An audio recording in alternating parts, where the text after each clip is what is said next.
El siguiente es un programa pagado de producción independiente y de libre opinión ajeno a esta emisora. Sus opiniones y manifestaciones no representan ni vinculan a Cadena de Emisoras Columbia, ni a ninguno de sus accionistas o representantes.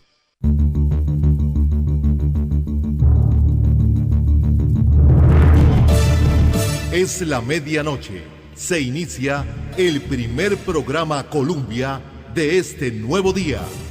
Juzgue usted. Dirige el periodista Carlos Jiménez Guillén.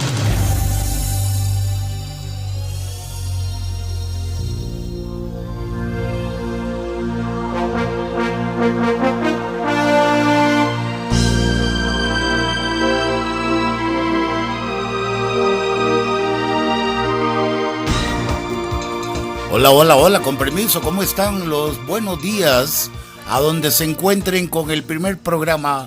¡Listo! Juzgue usted.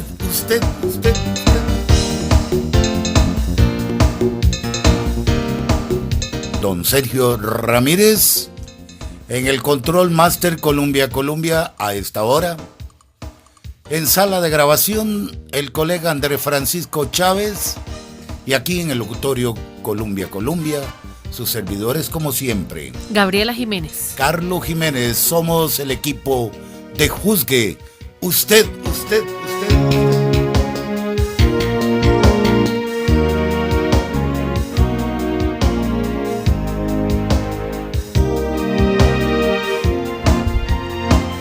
Bueno, vamos a recordarles a ustedes la restricción en el tráfico vehicular que rige para hoy, miércoles 14 de mayo del 2014. Es para los vehículos cuya placa finaliza con el número 5 o con el número 6. Les recordamos, la restricción inicia al ser las 6 de la mañana en punto y finaliza hasta las 7 de la noche.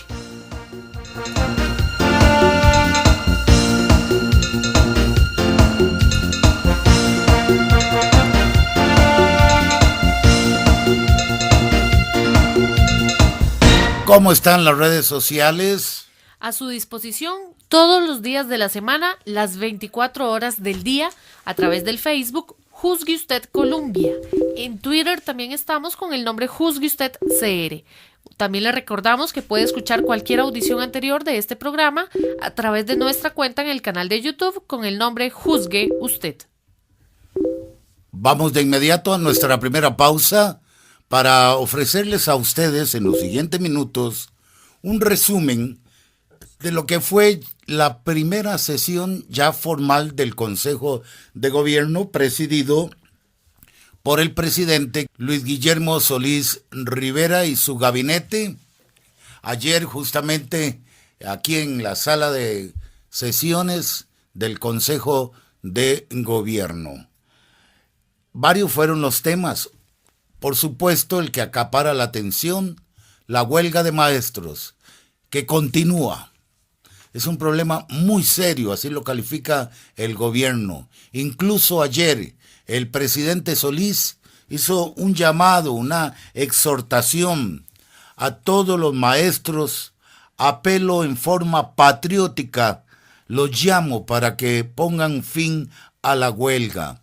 Van a escuchar ustedes a la propia ministra de Educación Pública, Sonia Marta Mora, contestando una pregunta de que prácticamente la administración saliente Chinchilla Miranda y el ministro Leonardo Garnier, a pesar del ofrecimiento de que el problema se solucionaba, hoy, casualmente 14 de mayo, no hay ninguna solución en ciernes.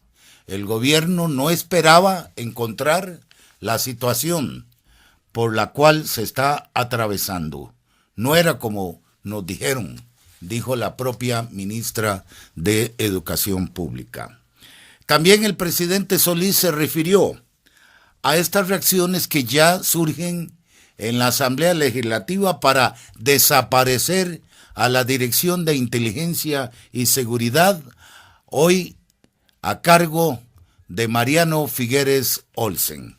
Escucharemos la posición del mandatario en los siguientes minutos de la presente audición, miércoles 14 de mayo, en esta audición de Juzgue Usted, originada aquí en los estudios del Grupo Columbia, ubicados en el distrito Zapote, Cantón Central de la ciudad de San José, y sus emisoras hermanas afiliadas haciendo radio para un público distinto, diferente. 99.5 FM. 92.7 FM. Columbia Estéreo. 95.5 Jazz. 92.3. En internet digital. Rock a la 2, a la máxima potencia. Y la mundialista cadena de emisoras Columbia. Cada noche, aquí en Columbia.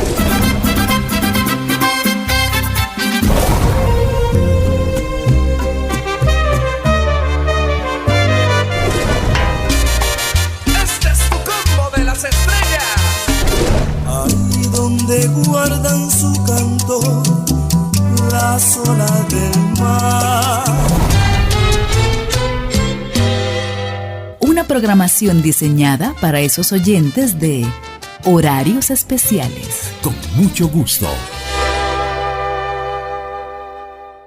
Los buenos hábitos son indispensables para mantener la salud. Cuando tose o estornude, tápese la boca y la nariz con un pañuelo desechable, descártelo y luego lávese las manos con agua y jabón. Si no tiene pañuelo, cúbrase la boca y la nariz con la parte superior del brazo, no con las manos. Libérese de los microbios. Caja Costarricense de Seguro Social. El agua no es inagotable y en verano sus fuentes disminuyen. Cierre la llave cuando se enjabone. Mientras se cepilla los dientes. Cuando lave los trastes. Riegue el jardín muy temprano o de noche. Y el carro, lávelo con balde. El agua es vida. Cuidémosla. Un mensaje de la AIA. Hacer o reparar conexiones eléctricas sin los conocimientos adecuados pone en riesgo su seguridad y la de sus seres queridos. Es urgente avisar cualquier irregularidad que detecte al número telefónico 800 Energía, 800-363-7442. Compañía Nacional de Fuerza y Luz, Servicio y Energía. Llevamos más de 65 años en la vida de los costarricenses. Podemos contar una larga historia en la radiodifusión nacional. Hacemos radio útil. Columbia. Somos de Costa Rica. Con mucho gusto.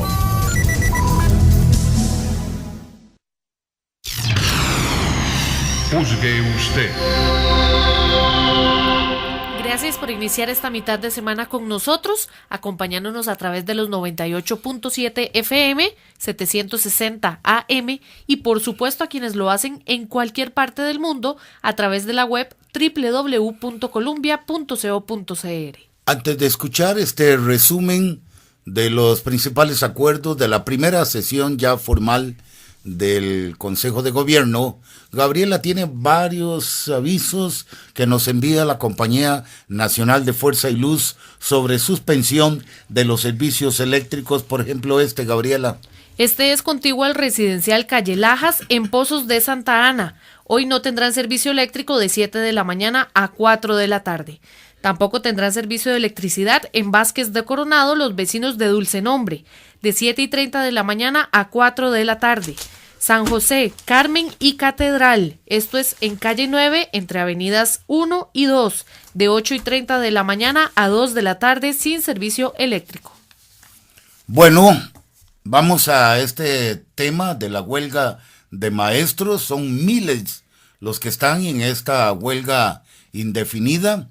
Ayer en horas de la mañana se reunieron con la propia ministra Sonia Marta Mora con el objetivo de buscar la solución a esta huelga que ya cumple, 8, 9, 10 días de estar paralizado el presente curso lectivo.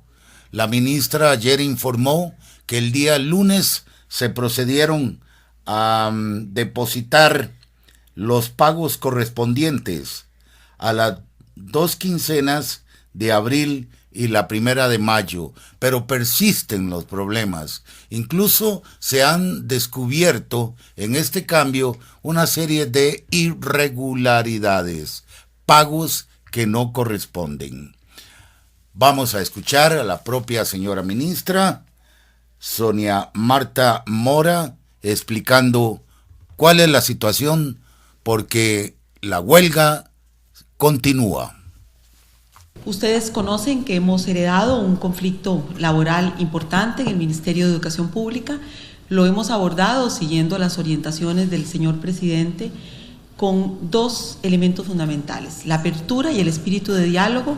No hemos perdido en ningún momento el contacto con las organizaciones magisteriales, aún antes de asumir el ministerio, y inmediatamente después del jueves, siempre que ha sido necesario, nos hemos reunido, los hemos recibido. De hecho, hoy en la mañana fue la reunión más reciente y el proceso sigue, tenemos una reunión acordada para mañana en horas de la tarde. La segunda orientación fundamental ha sido la transparencia. Nosotros hemos dado siempre los datos que han estado en nuestras manos con toda claridad. Se había mencionado en un inicio que un número de personas que habían quedado fuera del pago de salarios se resolvería el 14. En ese momento ya teníamos claro de que menos de 50 personas no lo recibirían, así lo dijimos.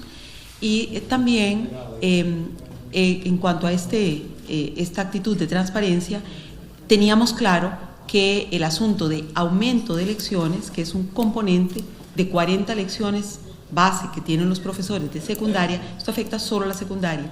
Sabíamos que esas 8 lecciones, hasta 8 que se aumentan a los educadores, eso no se iba a pagar, porque históricamente, es lamentable decirlo, pero históricamente, eso no toca al presente gobierno, eso se ha cancelado en el mes de mayo y en el mes de junio. Por supuesto que estando el conflicto laboral abierto, en la mesa de discusión con el gobierno se planteó no solo el asunto de la falta de pago de algunas educadoras y educadores, sino también el tema de los aumentos de lecciones y cómo cancelarlo. Esta mañana teníamos una reunión donde íbamos a continuar con la propuesta de solución que presentamos el viernes pasado en Casa Presidencial, precisamente acá. Los gremios nos plantearon una inquietud alrededor de aumento de lecciones. Anoche estaba previsto el pago de los salarios ordinarios. Recuerden que antes de asumir el nuevo gobierno se había anunciado que el pago sería el 14, nosotros logramos adelantarlo al 12, y entonces con ese pago íbamos a tener solamente un universo mucho más fácil de manejar, que era el de la secundaria y concretamente los casos que faltaban de aumento de lecciones. Estaba previsto que la digitación de aumento de lecciones, que viene como cuadros de parte de los directores de colegio, la terminaríamos a finales de mayo. Con un esfuerzo enorme, está programada, si todo sale bien, para terminarse a finales de esta semana, lo cual es un esfuerzo enorme para resolver el problema. Sin embargo, ustedes son los primeros informados de esto, después del pago del día de ayer, que el gobierno lo hizo como se prometió, se dijo el 12, se hizo ayer 12, hay un protocolo de habilitación de las cuentas de cada banco y eso puede variar la hora de la mañana en que cada educadora lo vio reflejado, pero en todo caso eso se cumplió. Sin embargo, esta mañana, ya a eso de las 8 de la mañana, puedo decir, después de que participé en el programa de doña Amelia Rueda, por lo menos un caso que aparecía en la red, logramos confirmar que efectivamente en ese caso había problema de pago. Entonces, inmediatamente le dijimos a las organizaciones magisteriales, no queremos plantearles escenarios de solución para el pago del aumento de lecciones, que les digo era el único tema que nos faltaba de resolver, donde estamos trabajando opción A, opción B, junto al Ministerio de Hacienda, a primera hora, al más alto nivel, con un viceministro y la tesorera nacional. En el despacho de educación estaban los funcionarios de Hacienda tratando de construir esta alternativa. Sin embargo, nos pareció que no era prudente presentarle a las organizaciones magisteriales este aspecto de solución, en el entendido de que estábamos descubriendo eventuales inconsistencias que nos abocamos inmediatamente, y es la tarea de hoy durante todo el día, de medir cuáles son esas inconsistencias. qué dimensión tiene el problema y sobre todo, muy estimables colegas de la prensa, qué es lo que lo origina, dónde se origina y cuál es la verdadera causa. Estamos en ese análisis, queremos investigarlo porque se nos había garantizado, desde el punto de vista técnico, garantizado que el pago de ayer salía completo en lo que son salarios ordinarios para todas las personas que estaban laborando. Y por los primeros elementos que tengo, como les digo, eso no parece ser totalmente cierto. Esa dimensión del problema es lo que con toda transparencia estamos analizando, porque efectivamente esta situación se genera antes de nuestra llegada al ministerio. Creo que los gremios valoraron esa transparencia. La reunión para continuar con este proceso está, como les digo, acordada para mañana en horas de la tarde. Muchas gracias. Muchas gracias a la señora ministra de Educación. El señor presidente de la República vendrá un mensaje. Hace más de 8 días, aún siendo presidente electo, sin haber jurado mi cargo como presidente de la República, me solidaricé con el movimiento de maestros y maestras, de profesoras y profesores, por los problemas que les aquejaron y que dije en ese momento tomaba como propios. Reitero esa manifestación. Creo que el gremio de educadoras y educadores de Costa Rica debe ser valorado y dignificado por el Estado, y particularmente por el gobierno, Poder Ejecutivo. Hemos desplegado desde ese momento hasta hoy, y seguirá desplegándose a lo largo de todo el tiempo necesario, incluida la reunión que tiene mañana la señora ministra de Educación, todos los esfuerzos posibles para resolver este problema, que es un problema que ahora pareciera adquirir una nueva dimensión al descubrirse que hubo, en el caso de los pagos que estaban previstos a realizarse ayer, omisiones que podrían ser accidentales o no, de nombres de educadoras y educadores que no fueron incorporados a la planilla. Y en un acto de absoluta transparencia, la señora ministra, antes de comprometer al gobierno y al país a cosas que no se podían garantizar, como era el caso de que todas las personas recibieran el pago, admitió que ese problema existe, le explicó a los gremios de maestras y maestros lo que estaba ocurriendo y ahora lo ha hecho a ustedes y por medio de ustedes al resto del país. Esto quiere decir que el problema no está resuelto y por lo tanto que tenemos que seguir trabajando en ello, con todo el esfuerzo que se ha realizado, y quiero subrayarlo porque también es cierto que decenas de funcionarios públicos, más allá de las horas que tenían que trabajar, han estado trabajando durísimo para garantizar que se pagaban los sueldos cuando tenían que pagarse, y lo seguirán haciendo de manera tal que todos los casos sean resueltos. Yo agradezco tanto a la señora ministra como al señor ministro de Trabajo como al señor ministro de la Presidencia ese esfuerzo de coordinación. Esto quiere decir, y por eso es que quería hacer esta declaración, que el movimiento de suspensión podría continuar porque no se han resuelto todos los problemas.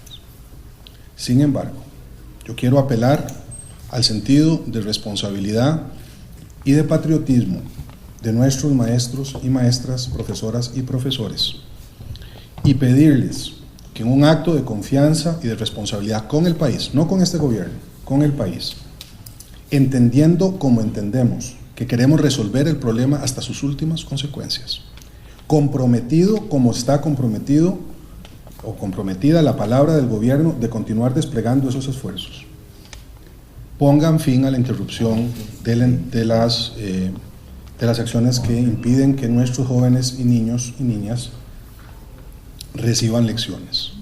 Me parece que este país está para más, que no se trata ni existe en el ánimo del gobierno, empezando por el propio presidente de la República y sus ministros, ninguna intención de dañar al movimiento de los educadores, y que sí hay grave daño para nuestros niños y jóvenes si se continúa este movimiento de interrupción de lecciones, con todos los problemas que esto además trae a las familias de esos jóvenes y de esos niños. No se trata aquí de regatearle a las y los educadores ninguno de sus derechos, ni tampoco de pedirles que hagan nada más que lo que su devoción como educadores conlleva. que es continuar con la enseñanza de quienes han sido depositados en sus manos por las familias de las y los costarricenses. Por eso, reitero, quiero nuevamente comprometer los esfuerzos del gobierno y de sus ministros para garantizar que este problema se resuelve de la manera más rápida posible. No hay ninguna razón más que razones de orden técnico-administrativo que puedan explicar los problemas que estamos sosteniendo, y así espero que se compruebe a medida que se hagan las investigaciones del caso. Pero mientras ello ocurre, y en vista de que es necesario devolverle normalidad al trabajo del país y especialmente a la educación de nuestros jóvenes y niños, yo con todo respeto y con toda humildad le pido a los gremios que nos permitan restaurar esas actividades en las escuelas y colegios, y que en el marco de esa restauración y de ese compromiso reiterado del gobierno continuemos desarrollándolo y desplegando las acciones que sean necesarias para ponerle fin a estos temas que vienen arrastrados desde antes y que sin embargo hemos asumido porque nos corresponde hacerlo como gobierno del país.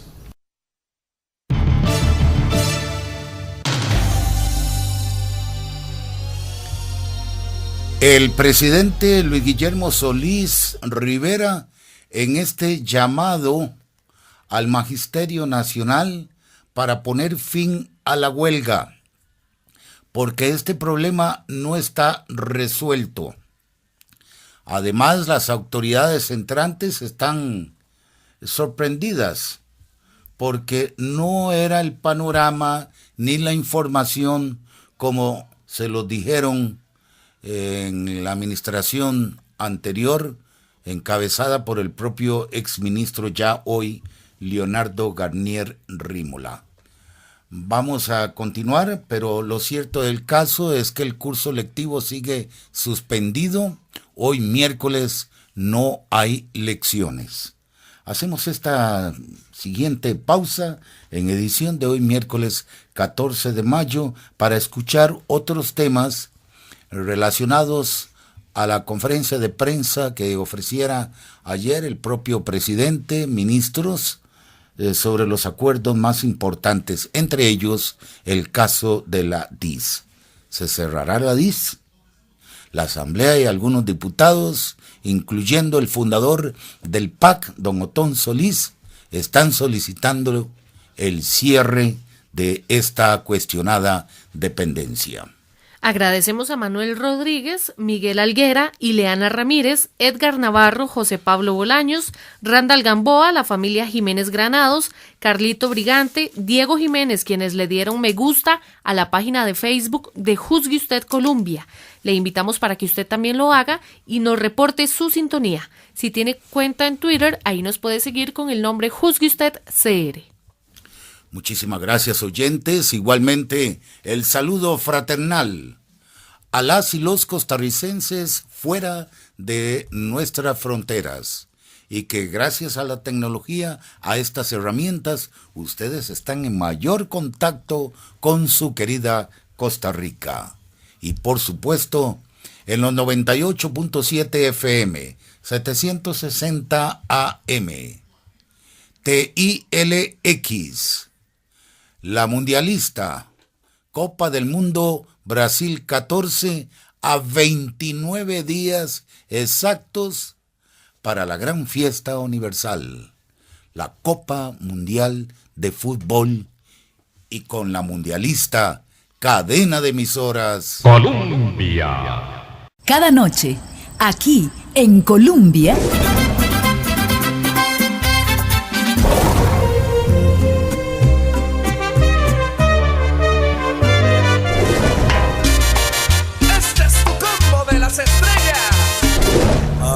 Donde guardan su canto las olas del mar. Una programación diseñada para esos oyentes de horarios especiales. Con mucho gusto.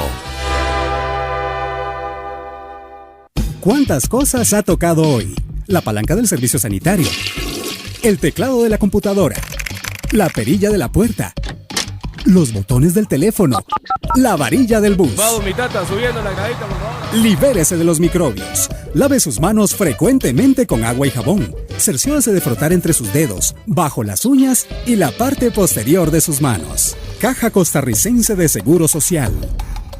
Mi hija y yo somos beneficiarias del SECUD de Nicoya. La Red Nacional de Cuido cuenta con 852 centros en los 81 cantones del país.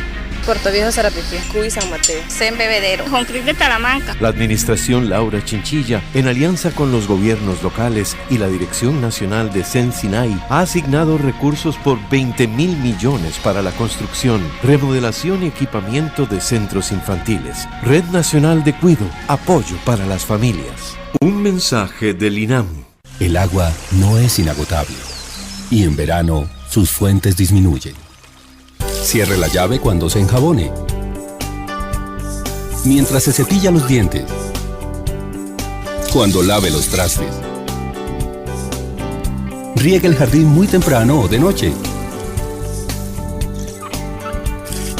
Y el carro, lávelo con balde. El agua es vida. Cuidémosla. Un mensaje de la AIA. Manipular el medidor de luz o permitir que otras personas lo hagan pone en riesgo su seguridad y la de sus seres queridos.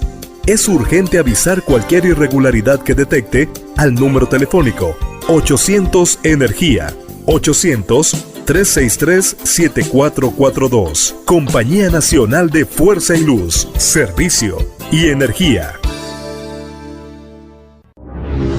Podemos contar una larga historia en la radiodifusión nacional. Columbia, más de 65 años en la vida de los costarricenses, con mucho gusto.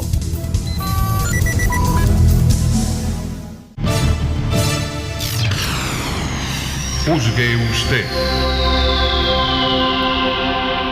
A través de los 98.7 FM y también a través de www.columbia.co.cr. Bienvenidos a esta segunda parte del programa, audición de miércoles 14 de mayo.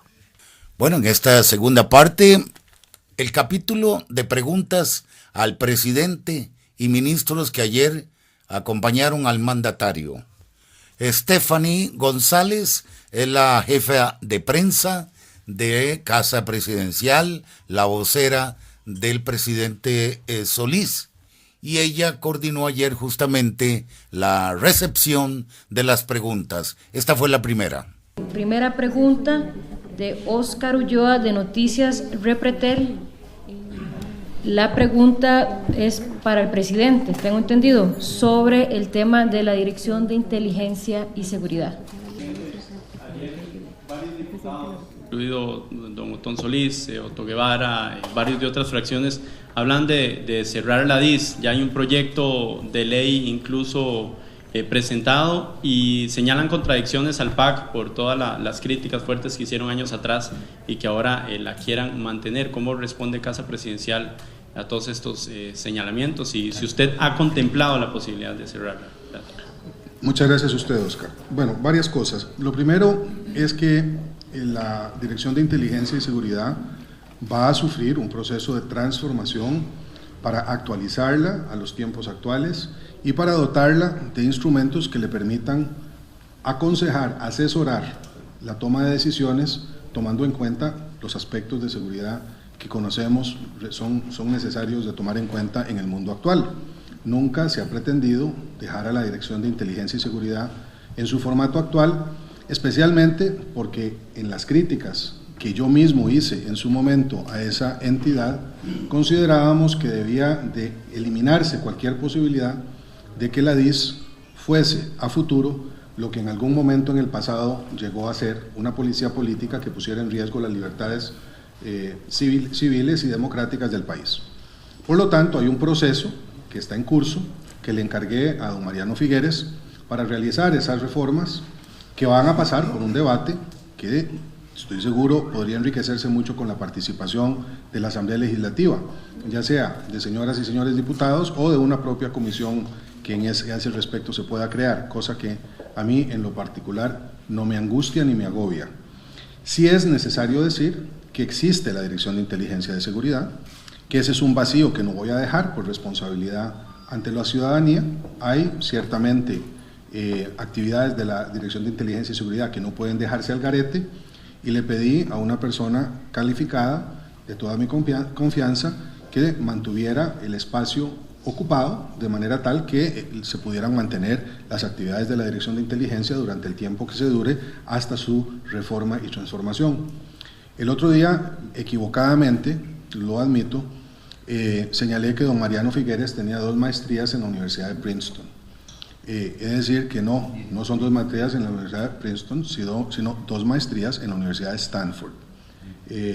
Entonces hago la aclaración porque ha habido algún rumor en ese caso, y quiero señalar que una de esas maestrías en alta gerencia fue obtenida con distinción. En todo caso, don Mariano está calificado para realizar ese proceso de transición, y es en esa lógica que tomo como muy legítimos y como muy valiosos las preocupaciones expresadas en la Asamblea Legislativa, a cuyos diputados lo único que solicito es una cosa: si van a cerrar a la Dirección de Inteligencia y Seguridad, potestad que podrían tener como legisladoras y legisladores, yo quisiera saber con qué la van a sustituir, porque me parece que la función de la inteligencia y seguridad colocada en el mundo moderno también es legítima y necesaria. No quiero ver convertida a Costa Rica en un hoyo oscuro que no tiene contacto con las agencias de inteligencia y de seguridad del mundo entero sobre temas que pueden ser importantes,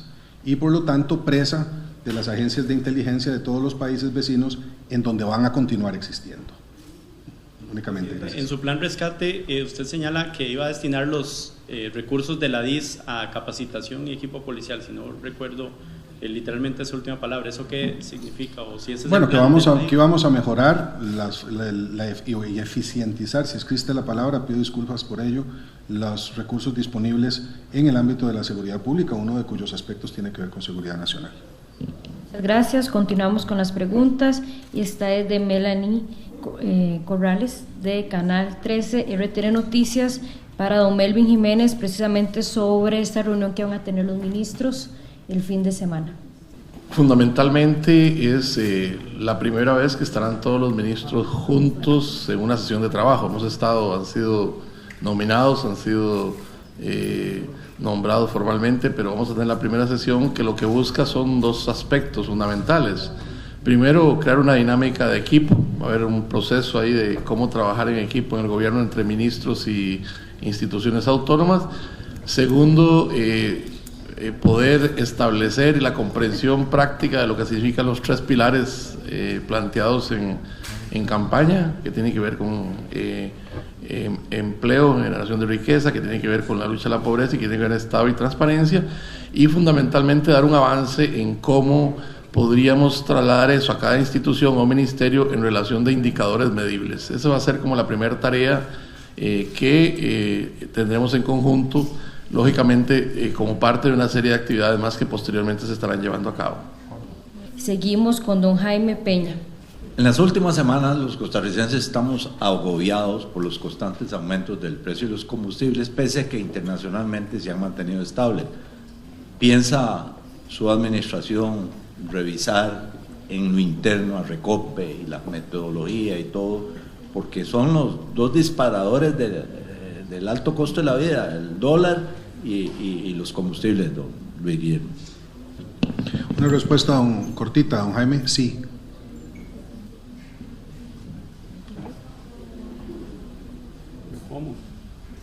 Continuamos, fue muy corta. Bueno, don Jaime hizo la reflexión que yo creo que es la correcta. Se va a solicitar a Recope y a la ARECEP que hagan una revisión de los costos para ver si es posible reducirlos, cambiar la metodología para calcular los aumentos, y se puede hacer eso en el marco actual teniendo a la vista los precios de los combustibles. Los precios de los combustibles son públicos, ahí están. Vamos a ver si se puede hacer un cálculo que beneficie más al consumidor. Esto es bastante complicado, es un debate que tenemos desde hace mucho tiempo.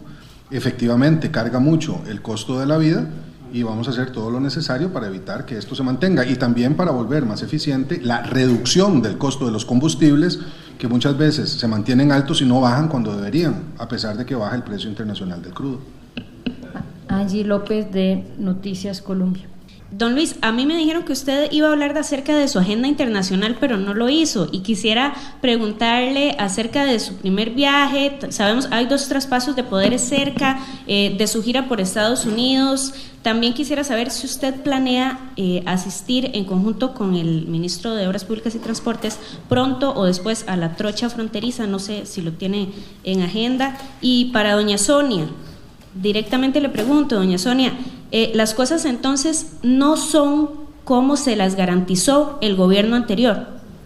Gracias. Si les parece, voy a darle la palabra a doña Sonia primero, Angie, porque me parece que ese es un tema que todavía no hemos desarrollado lo suficiente. Si quieren, es más, con todo respeto, preferiría que se le sigan haciendo las preguntas a doña Sonia. Yo después atiendo su pregunta para ver si podemos agotar y profundizar más en esta materia. Pues efectivamente, en realidad, y eso está grabado en declaraciones anteriores, efectivamente las cosas que encontramos no son las que se nos indicaron. Recuerden ustedes que después de mi reunión con el ministro de entonces, el señor Garnier, que fue una conversación muy cordial, ustedes han visto cómo hemos enfatizado nuestra creencia en una política de Estado en educación que nos lleve a mantener logros de periodos anteriores y fortalecerlos, una actitud responsable con el país. En esa conversación yo manifesté a los medios después de la reunión que había 2 temas que le había planteado al ministro en ese momento, que eran mi preocupación por el asunto de pagos de los educadores y el tema de los programas de estudios sociales. En cuanto al primer tema, todavía en ese momento se dijo, no se puede resolver ahora, pero se resuelve el 14 de mayo con el pago. Bueno, nosotros pensamos, y técnicamente se nos siguió diciendo eso al interior del ministerio. El día de hoy, de nuevo, no puedo asegurar la magnitud que esto tiene, pero por lo menos puedo decir que hay algunos casos que hemos detectado que están fuera de pago y que debieron haberse cancelado. De manera que, estrictamente hablando, no se resolvió la situación el 14 de mayo. Los otros aspectos que nosotros encontramos, todos empezamos a resolverlos. Por ejemplo, también encontramos que 38 personas, sobre 38 personas, el MEP no tenía los datos personales para hacer su expediente y proceder al pago. De esos 38 casos, el reporte que tengo de esta mañana de Recursos Humanos es que se localizó la mayoría y que todavía nos quedan 9 personas sin localizar. Entonces, como ustedes ven, no hacemos sino avanzar. Sin embargo, hoy esa situación que se nos ha presentado es la que no tenemos todavía valorada en todos sus aspectos. Hemos enfatizado mucho en nuestro compromiso con el resguardo del derecho sagrado al salario, pero también el derecho sagrado a la educación de los niños, niñas y jóvenes. Buenas, Sonia Marta. Gracias. Existe la duda de que por qué que lo plantean los gremios, ¿por qué no se continúa con el sistema anterior mientras se sigue evaluando el nuevo sistema? Si eso no ayudaría tecnológicamente a que no se planteen los problemas que se están planteando con el nuevo sistema. Fernando, importante pregunta. La reunión con Hacienda, las reuniones, y esta mañana no lo reafirmaban, estamos utilizando el sistema antiguo. De hecho, Hacienda lo ha mantenido abierto para, por ejemplo, una eventual solución del pago de las lecciones, del aumento de lecciones de los meses anteriores a abril. Pero los técnicos nos señalan que a partir del mes de abril es muy riesgoso volver al sistema antiguo porque el remedio podría ser peor que el mal. Ellos garantizan, eso es lo que dicen los técnicos, que el nuevo sistema tiene formas de coordinación, de entrelazamiento que no tenía el sistema anterior, y nos han dicho que el sistema anterior, eso también lo decía la administración, el gobierno anterior, que era muy vulnerable. Eso tanto los expertos del MEP como los de Hacienda lo reafirman. Esa sería la razón por la cual no hemos pensado en esa solución. Lani Corrales de RTN y Alex de Monumental también tienen preguntas para la señora ministra de Educación. Sí, gracias, doña Sonia. Para aprovechar la situación que se vive en el Colegio San Luis Gonzaga de Cartago, ya incluso se anunció un cierre administrativo y también para el próximo mes de junio el cierre de la institución. Gracias. Tema que nos preocupó muchísimo. Encontramos en efecto una situación grave en el Colegio San Luis Gonzaga, un colegio emblemático. Yo encargué este tema, por razones que ustedes comprenderán, al viceministro de Planificación. Ellos se han reunido con las personas del San Luis Gonzaga aquí les puedo decir que esta tarde hay una nueva reunión del viceministro con el encargado de despacho y me decían que tenían propuestas positivas. Lamento no haber tenido tiempo para quedarme más con ellos para poder darles detalle, pero sentía que mi deber era seguir atendiendo fundamentalmente el tema de los salarios, sobre todo de cara a poder brindarles a ustedes la información completa hoy. Estamos dispuestos con todo gusto en la tarde a referirnos al tema. De Rivera, de Monumental, para la ministra de Educación.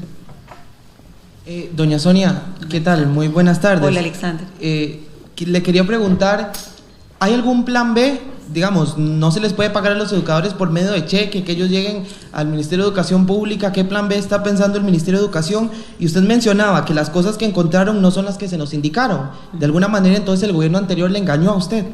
Bueno, yo no he dicho eso, sino no, yo estrictamente lo que he dicho es que se nos dijo que los problemas se solucionaban el 14 de mayo con el pago a través de Integra 2 y que eso, por los datos que tenemos hoy, no fue así. Usted mencionaba, disculpe que me distraje con la primera parte de su pregunta. Sí.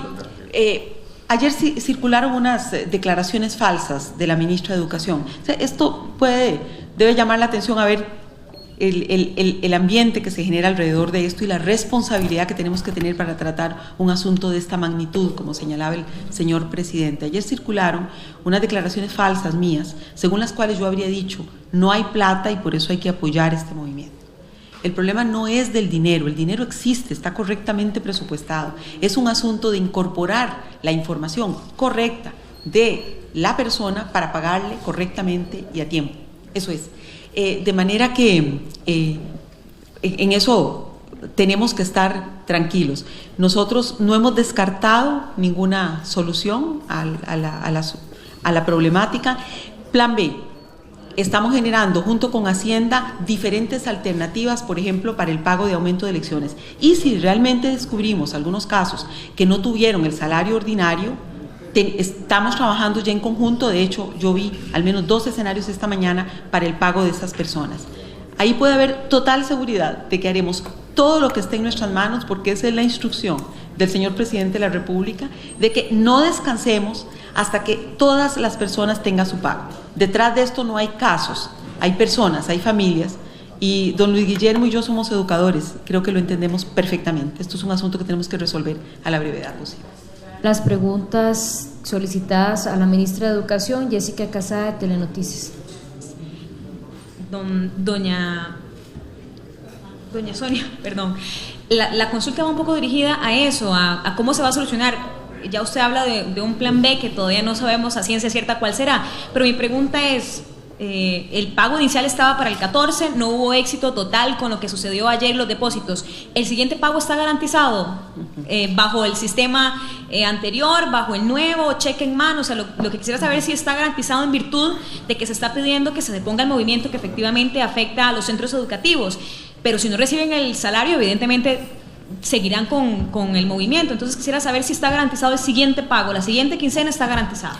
Importante forma utiliza usted cuando dice no hubo éxito total, porque sí, efectivamente ayer se pagaron 33.200 millones de colones a 76.411 personas. Y en la primera quincena de abril se pagaron 74.181 funcionarios, o sea, 2.230 funcionarios más se pagaron esta vez. O sea, hay avances, eso es muy importante visualizarlo. Por supuesto que el pago de finales de mayo está debidamente programado, los recursos existen, el sistema vea el número de funcionarios y funcionarias que está cubriendo. Lo que estamos diagnosticando hoy es si eventualmente hay algunos casos fuera, muy brevemente, hay personas en las redes que han escrito con su nombre y apellido. Esa fue mi instrucción, localicémoslos. En algunos casos ubicamos personas a las que se les pagó, que ganan 1.200.000 y algo colones al mes, pero efectivamente recibieron un monto muchísimo menor. Aquí tengo un caso documentado y ¿qué es lo que nos dice el sistema? Por ejemplo, en el caso de este funcionario, es un director o directora de centro educativo que recibió un pago muchísimo menor, y lo que nos dicen Hacienda, porque Integra 2 no hace las deducciones, eso se hace posteriormente, que esas deducciones obedecen a deductoras, es decir, cooperativas o donde tenga algunos créditos una persona. De modo que eso obedecerá a los acuerdos que tenga esa persona con esas deductoras, pero el pago regularmente para el final del mes está debidamente programado con recursos debidamente garantizados. Esos casos puntuales son los que estamos analizando el día de hoy.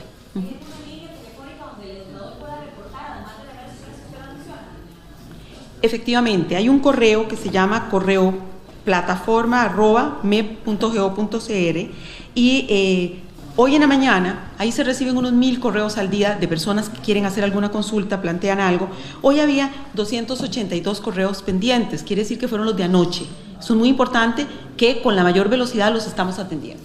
Gracias. Compañeros, sé que faltan más preguntas para la ministra de Educación. Los 2 colegas que faltan la vamos a hacer de manera rápida, y si no, la señora ministra, aquí está su personal de prensa que le puede ayudar. Entonces, los 2 colegas que faltan, Richard Molina y Manuel de Cerroy, para que darle paso a la siguiente pregunta, en aras de que el señor presidente quería que este tema quedara suficientemente claro.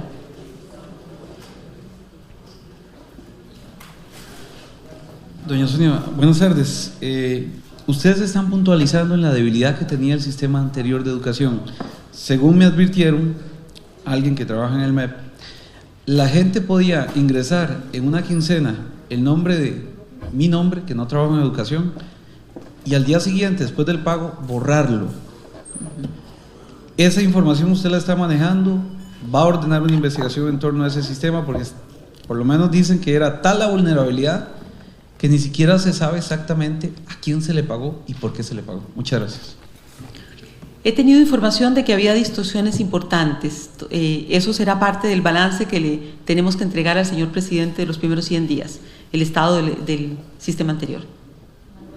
Hoy, para finalizar las preguntas de la señora ministra de Educación. Buenas tardes. Ministra, quería preguntarle 2 cosas. Primero, con respecto a este diagnóstico que está haciendo, ¿cuándo cree que ya estaría listo?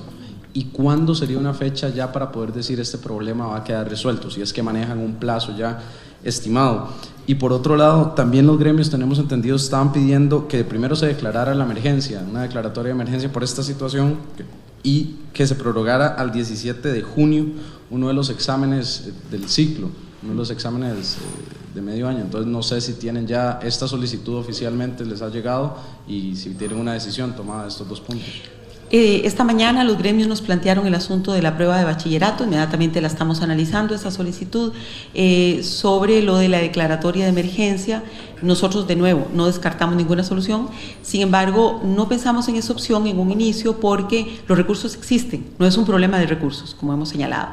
En relación con el tiempo que utilizaremos para hacer el diagnóstico, mañana tenemos una reunión con los gremios en la tarde, yo quiero tener un balance mañana en la mañana, pero para ver la solución integral del problema tenemos que conocer la dimensión del problema, que es lo que estamos estudiando. Preguntas para el señor presidente sobre el tema de su agenda internacional. Sí, con mucho gusto. Yo quisiera explicar hasta donde pueda cuál es la lógica de la agenda que estoy analizando de aquí hasta final de año, para que ustedes conozcan los componentes de esa agenda. Hay un primer componente tiene que ver con las tomas de posesión de países hermanos, son 3, Panamá, El Salvador y Colombia. Son viajes de unas pocas horas que le permiten al presidente ir, pagar sus respetos al presidente respectivo y regresar al país, probablemente vía comercial, incluso en ese caso en El Salvador se puede hacer en el mismo día, igual que con el caso de Panamá, y en el caso de Colombia es un poquito más complicado, pero esos son los tres viajes de ese componente. Un segundo componente son los viajes que están en agenda, no digo que los voy a hacer, están en agenda, que corresponden a la presidencia pro tempore de Costa Rica en su calidad como presidencia pro tempore de la Comunidad de Estados Latinoamericanos y Caribeños. Hay varias actividades que están previstas en esa lógica. está la inauguración del Foro de Cancilleres China-CELAC en Beijing, está la reunión de la CELAC con los BRIC, con Brasil, China, Rusia y Sudáfrica en Brasilia, y está una reunión, no, esos dos. Después están otras reuniones de la agenda internacional multilateral. Está la reunión del G77 y China con América Latina, que es, del G77 y China en Santa Cruz de la Sierra. Está la Asamblea General de Naciones Unidas en el mes de septiembre. Está la Cumbre de las Américas, que se reúne 2 veces al año, corresponde, la última vez fue en Trinidad y Tobago, esta es una nueva versión. Y está la Cumbre de Estados Americanos, de la Cumbre Iberoamericana, perdón, se me quedó este lapsus, que no debe haber sido con el propio caso, que va a ser en México. Entonces, esos son como 3 bloques: tomas de posesión, agenda presidencia pro tempore del CELAC y agenda de la diplomacia costarricense multilateral. Evidentemente, ustedes comprenderán que si sumamos todos esos viajes, el presidente de la República no estaría en el país durante el segundo semestre de este año. Estoy valorando cuáles son los viajes que debo acometer, que son más importantes, ya sea por responsabilidades que tiene el país o porque son necesarios para el fomento de la economía nacional. Sobre este último tema, recuerdo que hay un compromiso que asumí siendo presidente electo de apoyar las gestiones que se harían en Estados Unidos para la promoción de inversiones, que es una necesidad urgente que tiene el país de continuar trayendo inversión a Costa Rica para la generación de empleo. Esa es un anuncio que hice en la Unión de Cámaras, en el marco del retiro parcial de Intel de Costa Rica, y ese es otro viaje que también tendría que sumarse a todos los anteriores. Desde ese punto de vista, CINDE está haciéndome una propuesta y valoraré entonces en los próximos días cuándo salgo del país y a dónde lo hago. Ninguno de estos viajes tendrá lugar antes del 1 de junio, que es la fecha en que se realizaría el primero, que es la visita rápida a El Salvador, a acompañar al presidente Sánchez Serén, quien asume el mando de la nación en esa fecha. Y sobre la trocha, tan pronto como sea posible y el señor ministro me invite. Ya las botas las tengo listas. Bueno, ya escucharon ustedes al presidente Solís explicando lo que es su agenda y las eventuales salidas internacionales como presidente de Costa Rica, entre ellas aquí a Centroamérica, Panamá, con motivo del traspaso de poderes en los próximos meses en esas naciones, y también otras actividades de su gobierno. También al cierre de la presente edición, ayer avanzadas horas de la tarde, en un comunicado, la Sala Constitucional, Sala Cuarta, admitió estudiar una acción contra el nombramiento del ministro de la Presidencia, Melvin Jiménez, en su calidad de obispo luterano. Será la sala la que va a decidir si Melvin Jiménez puede ejercer el cargo de ministro de la Presidencia. Es todo, nos retiramos muy agradecidos por el honor y el favor de su atención. Por supuesto, les agradecemos y les invitamos desde ya para que mañana, al ser la medianoche, sintonicen nuevamente los 98.7 FM con el primer programa Colombia. Y por supuesto, desde la mundialista cadena de emisoras Colombia. Hasta aquí, juzgue usted. Le esperamos en nuestra próxima emisión, aquí en Colombia.